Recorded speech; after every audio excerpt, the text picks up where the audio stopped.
What's up, guys? Welcome to the Stats Free Sports channel. Here today to bring you an NFL prediction video on Colts running back Jonathan Taylor. I believe if he is traded, he'll be traded to the Kansas City Chiefs. Now let's talk about why. This couple month long feud between the Colts and the Jonathan Taylor is kind of coming to an end point, and so it seems right now. They did grant him permission last night to seek a trade after just a month or two ago. The owner Jim Irsay came out and said we will not be trading him, not now or not in October. And that is a quote. So but me personally, to be honest, even doing this video, I don't believe he'll be traded. I believe this is more like an Austin Eckler situation. 1 year left on his deal. Wants long-term money. The running back market is garbage right now.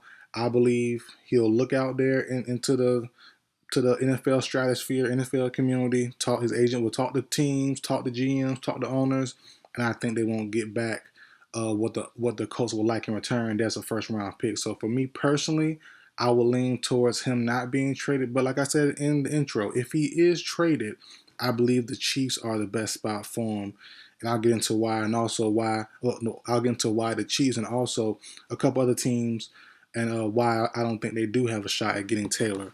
So the timelines I said last couple months has been kind of rough between Colts and Jonathan Taylor. He asked to be out.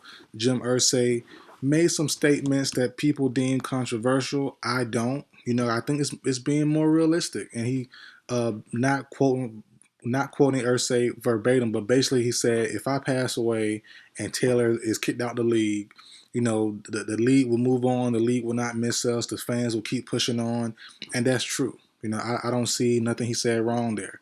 We see player pass away.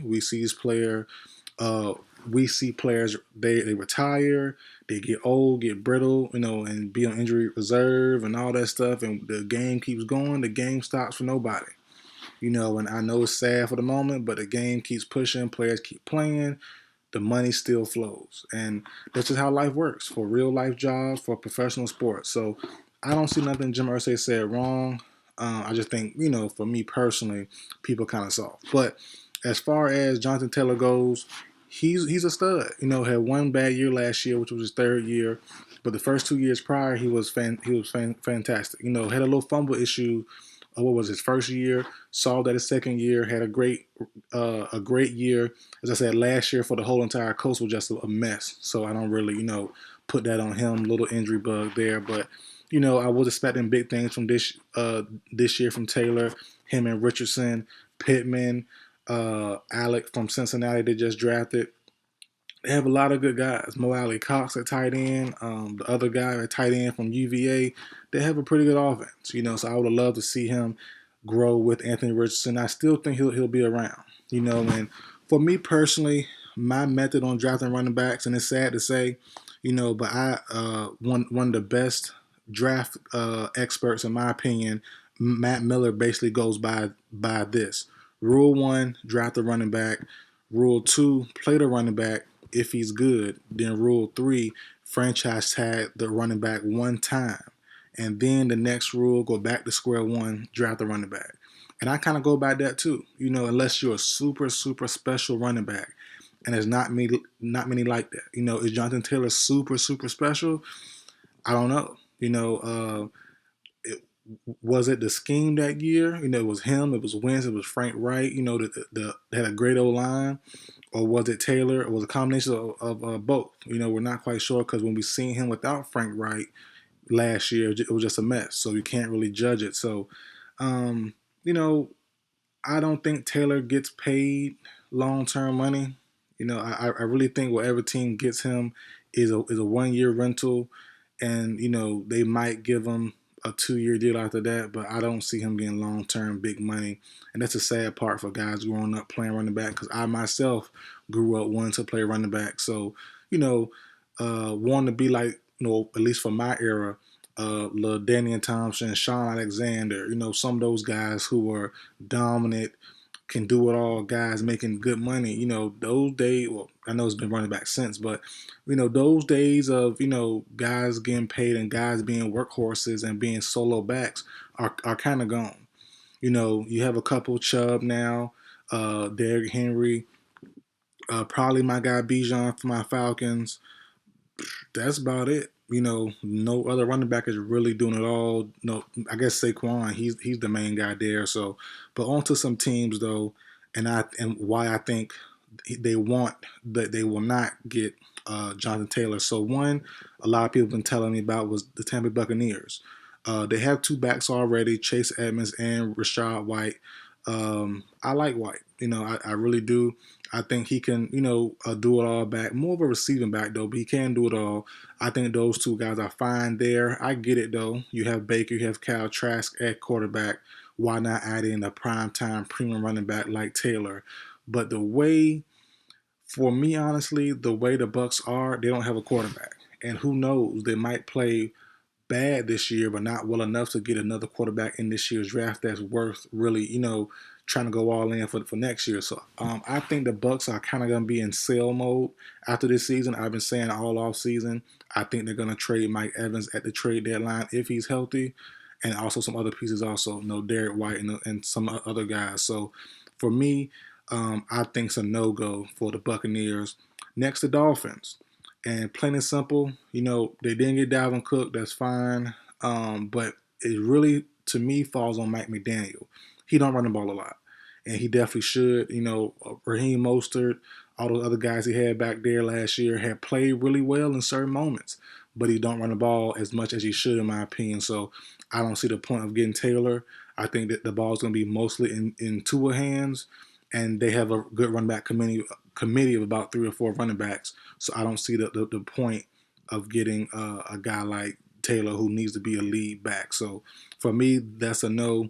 The Dallas Cowboys makes sense, but they didn't pay Zeke. But I understand Zeke's nowhere near Taylor level right now. But they have the second most cap space in the NFL with $21.5 million. They make sense. They have the money for them, but that money, that 21.5, is going to probably be held on to by the Cowboys. They have to pay Michael Parsons long term. They have to pay CeeDee Lamb long term. I don't see them, going after Taylor. I had the Cowboys in a lot of potential moves over the last couple of years. Bobby Wagner, Von Miller, but they don't seem to want to put that money up for those guys. And I think Taylor is no exception. It makes sense. It will look great, but I don't think it actually happens. Then the Panthers, last option I've been seeing really heavy, teams, not teams, but fans really pushing for Taylor to go there. I don't see it happening, honestly. I know Frank Wright and the system there, Bryce Young, it makes sense, but you have Miles Sanders, you have Chuba Hubbard, two good backs. You just paid Sanders a multi-year deal. You have Hubbard maybe on the last year of his deal by now. He's been in the league for a little minute now, probably on the last year or second to last year, going on to his rookie deal. I don't see the point in bringing in Taylor. It sounds good, the reunite with Frank Wright, and as I just said, could it have been the system that made Taylor good? I don't know. And I know I know he's talented. Don't get me wrong, but did the system really exploit, the defense enough to make him look better than what he actually is? That's the question. That's up for debate for some people. I think he was talented prior to that system, and he just was great in that system that year. And like I said, the Colts' whole offense was running great. Carson Wentz wasn't the best quarterback, but he was definitely good during that Colts year.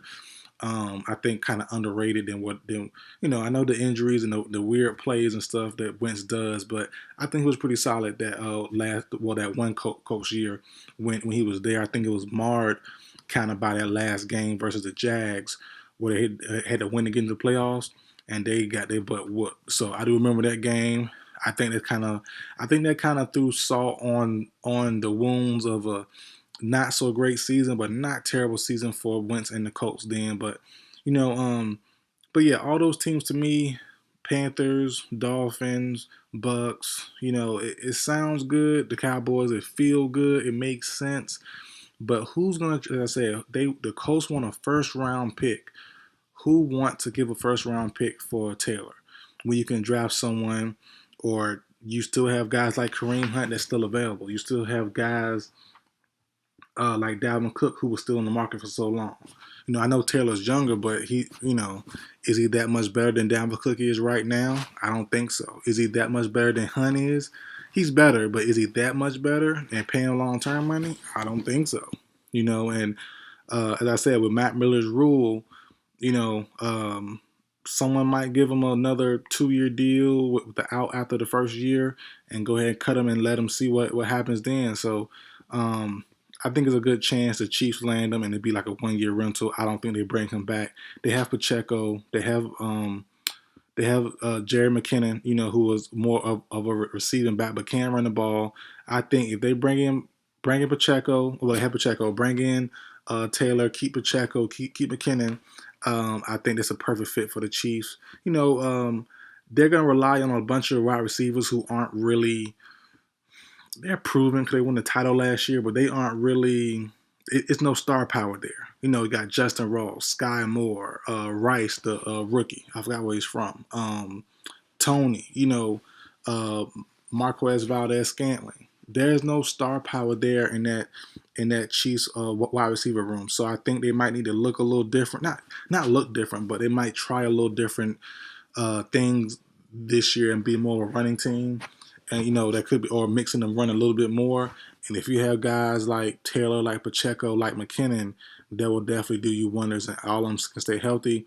It'll keep Pat healthy. It'll keep him upright more and away from the defenses, and it'll keep the team more balanced. So a 1-year rental with Jonathan Taylor, for me, I think makes sense for most of the teams that's after him. But I think if he is traded, I think the Chiefs do land him. So that's it for video, guys. Like, share, comment, subscribe. I'll see you guys next time.